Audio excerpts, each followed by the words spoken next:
My name is Lori W. Vogan, and I was 28 years old when the man I had loved for 3 years laughed and told me I would always be his backup. Ethan and I met in college during a late-night study session in the library. He had forgotten his charger and asked whether he could use mine. We ended up talking until security told us the building was closing. After that, we studied together almost every night, shared cheap coffee between classes, and talked about the future as though wanting the same things meant we were guaranteed to reach them together. For a long time, I believed we were solid. When Ethan lost his job during a difficult economic period, I covered the rent on our city apartment without hesitation. I worked extra hours at my IT job, bought groceries, handled the utilities, and cooked when he was too anxious to eat. "You're my rock," he used to tell me while holding me tightly. "I don't know what I would do without you." At the time, those words felt like love. Looking back, they sounded more like an insurance policy. The cracks appeared slowly. After Ethan found a marketing position, he began talking constantly about a coworker named Vanessa. "Vanessa is so spontaneous," he said one evening over dinner. "She booked a solo trip to Italy with almost no planning." "We could plan a trip?" I suggested. He smiled at me in that patronizing way I had begun to recognize.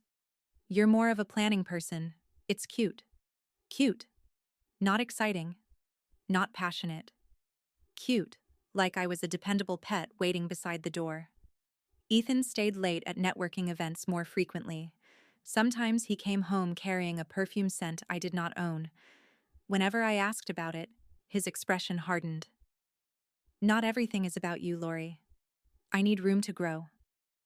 I swallowed every doubt, because I did not want to become the suspicious girlfriend he kept accusing me of being. I even rejected a promotion that required relocation because Ethan said moving would disrupt his career. One night, we were lying in bed when he laughed at something on his phone. I leaned over and kissed his shoulder. He shifted away. "What's wrong?" I asked. "Nothing. Vanessa sent me something funny." "You talk about her a lot." Ethan rolled his eyes. "Are you jealous?" "She is only a friend. You're the woman I come home to." The sentence should have reassured me. Instead, it made me feel like furniture. The person he returned to after experiencing the exciting parts of life somewhere else. Everything ended on a Friday evening. I left work early and picked up Ethan's favorite takeout as a surprise. When I entered the apartment, he was standing in our bedroom packing clothes and toiletries into a large bag. My heart dropped. "Where are you going?" Ethan zipped the bag and turned toward me without guilt. Only irritation. "Lori, we need to talk." I placed the food on the counter. "What happened?" "This relationship is not working for me anymore." "We've survived difficult periods before." He laughed. A short, dismissive sound. "Fix what?" "Vanessa and I have been seeing each other." The room seemed to tilt. "Seeing each other?" "Cheating, if that is what you want to call it." He shrugged. "It was not planned. It just happened. She understands me in ways you don't." I stared at him. "How long?" "Long enough." "And all this time, what was I?" Ethan sighed as though I were exhausting him. "You're reliable. You're kind. You're always there." "That was not my question." He crossed his arms. "Calm down. You will always be my little backup." The words burned through me. "If things with Vanessa do not work out, who knows?" He continued. "But right now, I am choosing her. We are going to Europe next week, and I am moving into her place." I felt the heartbreak, but beneath it something colder began to form. "You thought I would wait here while you tested another relationship?" "It is not personal. Vanessa makes me feel alive. You make me feel safe." "Boringly safe?" He did not answer. He lifted the bag and walked toward the door. "I will collect the rest later. Do not make this weird. Maybe we can still be friends." I looked at the man whose rent I had paid, whose career I had protected, and whose future I had placed ahead of my own. "Backups get deleted," I said. Ethan paused. Then he laughed again. "So dramatic. Vanessa would never say something that petty." He closed the door behind him. That night I did not chase him. I did not call. I packed my clothes, laptop, and the few things I cared about into a duffel bag. The lease was in my name, but the apartment held too many versions of me that had accepted too little. I transferred what I legally owed, removed myself from our shared accounts, and blocked Ethan everywhere. Phone, email, social media, every mutual application. By sunrise, I was sleeping on a friend's couch. Ethan believed he had placed me safely on a shelf while he pursued something better. He had no idea that when I said backups get deleted, I had meant every word. The first night after I left the apartment, I barely slept. My friend Melissa gave me her couch, a clean blanket, and enough silence to keep me from pretending I was fine. I lay awake staring at the ceiling while Ethan's words replayed in my head.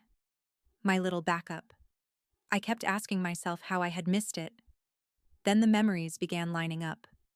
The barbecue where Ethan laughed too loudly at Vanessa's jokes and barely noticed when I handed him a drink. The nights he came home smelling like perfume and called me insecure. The promotion I refused because he did not want to move.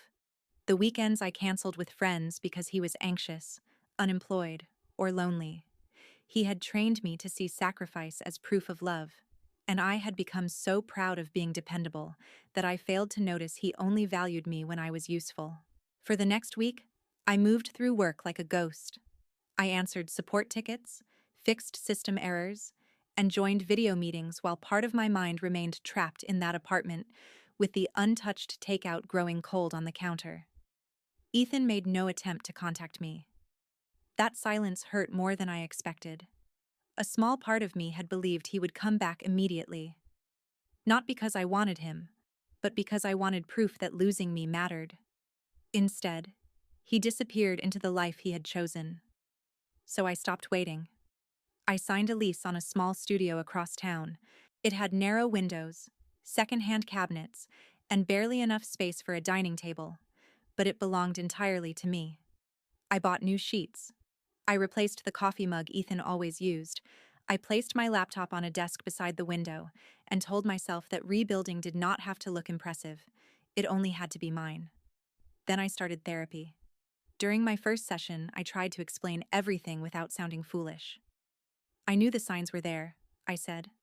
I just kept thinking loyalty meant staying. My therapist, Dr. Patel, studied me for a moment. You were loyal, she said. He exploited that. Those are not the same thing. The distinction unsettled me. I had spent weeks wondering what was wrong with me, whether I was too serious, too predictable, too safe. Dr. Patel helped me see the pattern. Ethan gave affection when he needed reassurance, then withheld it when I asked for accountability. He praised my stability while resenting the limits that stability created. He did not want a partner. He wanted a safety net. Understanding it did not erase the pain, but it removed the shame. I began running in the mornings. At first, I could barely finish a mile without stopping. My lungs burned, my legs ached, and every step felt like punishment. Then, it became release. I joined a gym, accepted weekend invitations, and called friends I had neglected during the relationship. Melissa never said, "I told you so." That kindness made me realize how isolated I had become. At work, I volunteered for a difficult client migration project. The kind of assignment I would once have avoided because Ethan complained whenever my schedule became demanding. I completed it ahead of deadline. My manager called me into a meeting and offered a raise. "You've been holding back," she said. I thought about the relocation opportunity I had once surrendered. I know. 3 months after Ethan left, my life began to feel lighter. I slept through the night. I laughed without forcing it. I could pass restaurants we once visited without feeling the urge to turn around. Then mutual friends began mentioning him. At first, I asked them not to, but details surfaced anyway. Vanessa's glamorous life was not what Ethan believed. The European trip happened, but she had charged much of it to a company card. The expense was flagged during an internal audit. Worse, Vanessa was married. Her husband discovered the affair through travel receipts and messages connected to the investigation. Divorce papers followed. The company then uncovered repeated misuse of funds. Vanessa was fired and reported for embezzlement. Ethan had quit his own job shortly before the scandal, telling friends he planned to travel and build something with her. When everything collapsed, Vanessa blamed him. She called him a complication and ended the relationship to protect herself. The same man who left me because I was too safe was suddenly unemployed, indebted, and unwanted by the woman he considered exciting. I did not celebrate. But I also did not feel sorry for him. A mutual acquaintance sent me a message one evening. Ethan is falling apart. He moved back in with his parents. I deleted it. Then another friend told me Vanessa had used a credit card in Ethan's name during the trip. He was trying to dispute the charges. The irony was almost too precise. He had discarded stability for adventure and discovered that excitement often came with an invoice. Still, I kept my distance. His consequences belonged to him. My healing belonged to me. One afternoon, I was leaving work for the gym when my phone rang from an unknown number. I nearly ignored it. Then curiosity won. Hello? There was a shaky breath on the other end. Lori, it's Ethan. I stopped walking. Please don't hang up. The smugness was gone. So was the certainty. Vanessa left me, he said. Everything fell apart. I said nothing. I realize now what I had with you. There it was. Not an apology. A realization born from losing his first choice. Can we meet? He asked. Just coffee. I miss us. I looked through the office windows at my reflection. 3 months earlier, I might have mistaken his regret for love. Now I heard only desperation searching for somewhere familiar to land. No, Ethan. Please. I made a mistake. You made a decision. Then I ended the call. A second later, he called back. I blocked the number.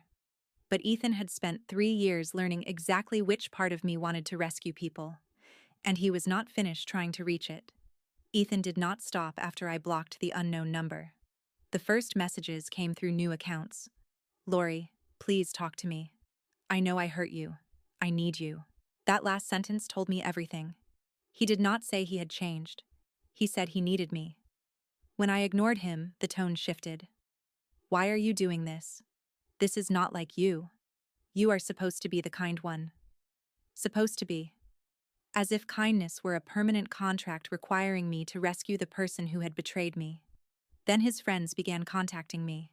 Sarah, one of Ethan's closest friends, called one evening while I was making dinner. Lori, he is falling apart. That sounds unfortunate. She exhaled sharply. Vanessa used him. She cheated on him too. He is barely eating. He made his choice. People make mistakes.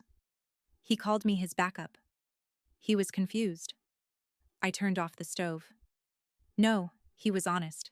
He just did not expect honesty to have consequences. Sarah's voice hardened. Holding a grudge makes you look petty. I am not holding anything. I let him go. I ended the call and blocked her. The next message came from Ethan's mother, Karen. Lori, Ethan told us everything. He needs stability right now. Be mature and forgive him. His father called the following day. You were good for him, he said. Stop playing games and call him back. I am not playing anything. He is struggling because of that Vanessa woman. He is struggling because of his decisions. You young people throw relationships away too easily. I nearly laughed. Ethan had thrown ours away while packing for Europe. I blocked both of them. For several days, everything became quiet again. Then one evening, someone knocked on my apartment door. I looked through the peephole. Ethan stood in the hallway. His hair was unwashed, and the expensive jacket he once wore to impress Vanessa hung loosely from his shoulders. I opened the door, but kept one foot behind it. How did you find me? A mutual friend. Who? It does not matter. It matters to me. He stared past me into the studio. So this is where you live now? Yes. His eyes moved across the furniture as if evaluating whether my new life had room for him. Can I come in? No. His face tightened. Lori, please. I drove all this way. That was your decision.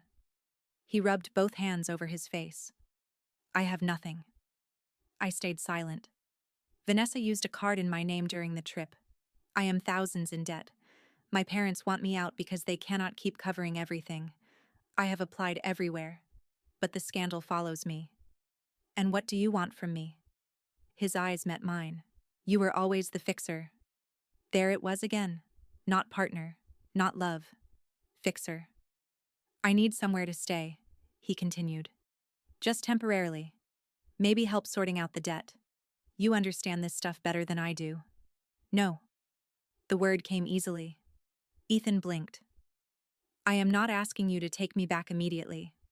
Immediately? You know what I mean. No, I do not. He stepped closer. I thought you loved me. I did. Then how can you watch me fall apart? You watched me sacrifice my career, money, and friendships while you cheated. That is not the same. It is exactly the same. The difference is that I am no longer volunteering. His pleading expression vanished. You have become cold. No, I became unavailable. He laughed bitterly. This new confident act is not you. I felt no anger, only certainty. You knew the version of me who accepted disrespect. She does not live here. I began closing the door. Ethan placed his hand against it. Fine. You will regret this when I am back on my feet. I looked at his hand until he removed it. Then get back on your feet. I closed and locked the door. The messages that followed proved he had not come to apologize. You are heartless. I hate you for doing this. You think you are better than me now. I saved every message. Doctor. Patel encouraged me to document the calls, dates, and visits in case the harassment escalated. For the first time, I understood that boundaries were not only emotional, sometimes they needed evidence. I changed the building access code, told my landlord what had happened, and warned close friends not to share my address. My peace had required effort to build. I was not allowing Ethan to enter simply because his exciting life had collapsed. A few weeks later, my friend Mike invited me to his birthday party at a downtown bar. I hesitated. Ethan and Mike had mutual friends. There was a chance he would appear. Come anyway, Mike told me. Do not let him decide where you are allowed to exist. He was right. By then, I had changed more than my address. I was stronger at work, healthier, and emotionally clearer. I had even begun seeing someone casually. His name was Daniel. We met through a client project. He was calm, funny, and interested in my thoughts without turning every conversation into a comparison. Nothing serious had happened yet. That was what made it feel safe. There was no pressure to rescue him, impress him, or prove my value. The night of Mike's party, I walked into the bar wearing a dress I had bought entirely because I liked it. String lights glowed above the tables. Music drifted through the room. Friends waved me over, and for the first hour, I forgot Ethan existed. Then I saw him across the bar. He looked tired, alone. When our eyes met, his expression changed instantly. Hope. He walked directly toward me. Lori, I set down my drink. Ethan, can we talk privately? No. People nearby went quiet. His face reddened. I only need 5 minutes. You can speak here. He glanced around, realizing he no longer controlled the setting. Then he lowered his voice. Vanessa was a mistake. I waited. She used me and threw me away. The irony was so complete that even he seemed to hear it. I understand now, he continued. You were the real thing. You were stable, loyal, kind. The qualities you called boring. I was wrong. About me? About everything. He reached toward my hand. I moved it away. Give me another chance. Behind him, Mike watched carefully. Across the room, Daniel had just arrived. Ethan followed my gaze and saw him. Something ugly flashed across his face. Who is that? I almost smiled. For the first time, Ethan was about to learn what it felt like to discover he was no longer even the backup. Ethan looked at Daniel as though his presence were a personal betrayal. Who is that? He asked again. I followed his gaze across the bar. Daniel had stopped near the entrance, clearly sensing the tension. He did not rush over or try to intervene. He simply waited, giving me the choice. Someone I have been seeing. Ethan's face tightened. For how long? That is none of your business. His voice rose. So you replaced me? I almost laughed. You left me for Vanessa. That was different. Of course it was. He stepped closer, lowering his voice when he noticed people watching. I came here to apologize. No. You came here because your new life collapsed. That is not fair. Fair? I looked directly at him.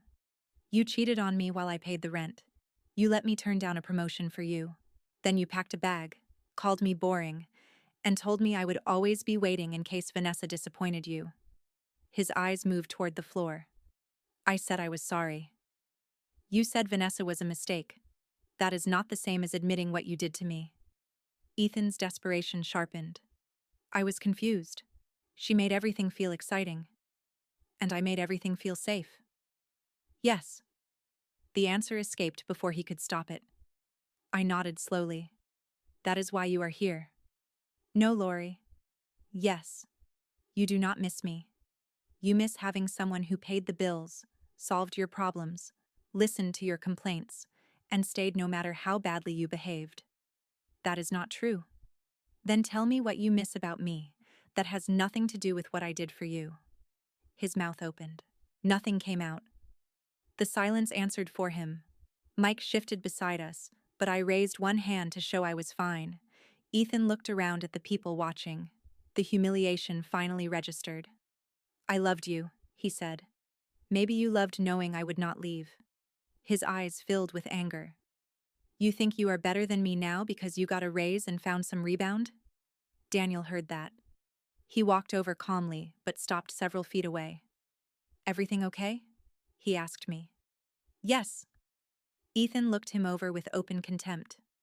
You are Daniel? Daniel glanced toward me before answering. I am. Ethan gave a bitter laugh. You should know she holds grudges. I felt the old version of myself stir, the woman who would have explained, defended, and tried to keep everyone comfortable. I let her disappear.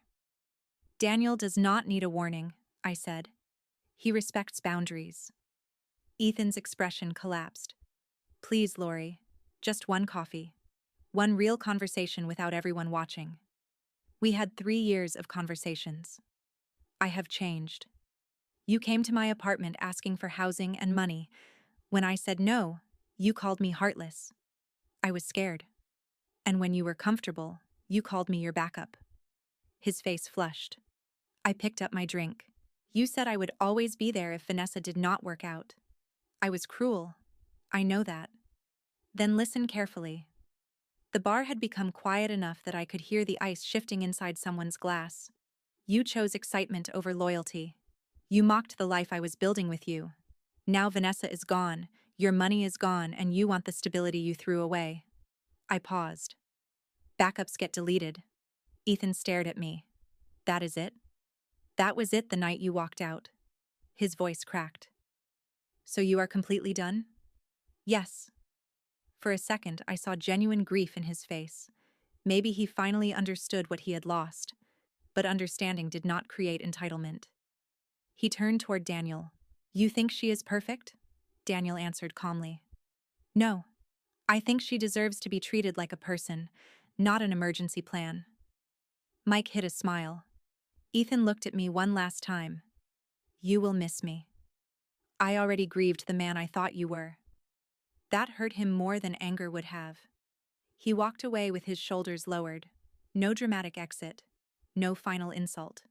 Just a man leaving a room where he no longer had power. Later, Daniel and I sat at a quiet table near the back. You do not have to explain any of that, he said. I want to. So I told him the truth. Not the polished version. The sacrifice, the manipulation, the cheating, and the weeks I spent wondering whether being dependable made me less desirable. Daniel listened. Then he said, Stability is not boring when it is chosen by 2 people. That sentence stayed with me. Our relationship developed slowly. No love bombing, no pressure, no comparisons to former partners. He showed up because he wanted to, not because he needed rescuing. Months later, I accepted another promotion opportunity. This one required occasional travel. Daniel smiled when I told him, "You should take it." No guilt. No demand that I shrink. Just support. Ethan became a fading name in conversations I no longer wanted to have. Friends eventually stopped updating me about him. I heard he found another job and began paying down the debt Vanessa left behind.